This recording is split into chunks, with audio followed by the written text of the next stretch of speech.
পূর্ণিমার ওই চন্দ্র দলে মা আমিনার কোলে আদর করে চুম্মাদের গো ছেলে ওই কপালে। 6 বছরের শিশু সন্তান নবী মুহাম্মদ মায়ের কোলে বসে আছেন যেন সোনার চাঁদ। হঠাৎ ছেলে প্রশ্ন করে এ ধরে মায়ের গলা,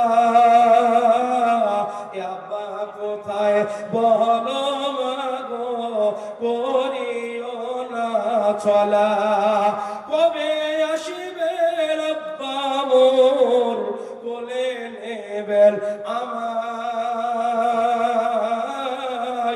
এ বলো বলো বলো মাগো মিনতি করি তোমায়। মায়ের মুখে কথা নাই এ হয়ে বেগারা, এ ছেলে হতে বেমুখ হয়ে মা আমিনা কয়, এই প্রশ্নের আগে আমার মৃত্যু কেন এ হলো না, এ শহীদ না পারি আমি এত যন্ত্রণা। সব ভুলে যাই যখন তোমায় মা বলে এ ডাকে,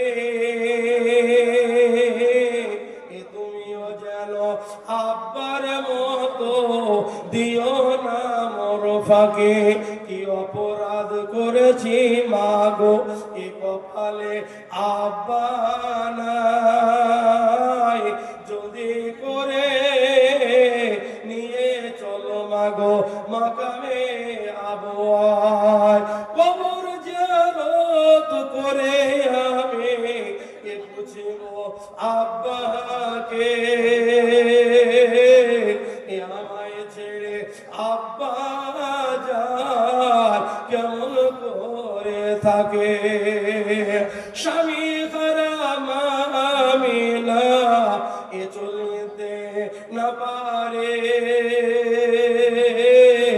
এ বাবলা গাছের ছায়া দেখে বসিয়া পড়ে, আঙ্গুল দিয়ে দেখাল ছেলেকে আব্দুল্লাহর ওই কবর, ওইখানেতে আছেন শুয়ে আব্বা জানো তো। ছুটে গিয়ে জড়িয়ে ধরে এ বাপের ওই কবর, ওবড় হয়ে কান্দে চোখে জালো পানির ওই সাগর। দেখো দেখো দেখো আব্বা যা দেখো দৃষ্টি এ করে, তোমার সাদের মুহাম্মদ দেয় ধুলাই গড়া গড়ে।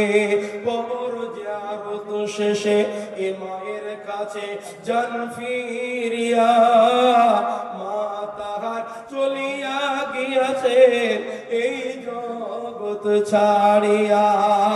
সামনে পড়ে বাপের লাশ, এ সামনে পড়ে বাপের লাশ দিয়েছে এ কবর, পিছনেতে এসে দেখের মায়ের লাশ কে দিবেন খবর।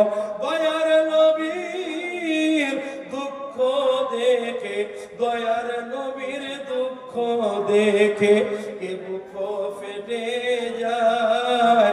সাল্লাল্লাহু আলাইহি ওয়াসাল্লাম বলুন গো সবাই, সবাই বলুন সাল্লাল্লাহু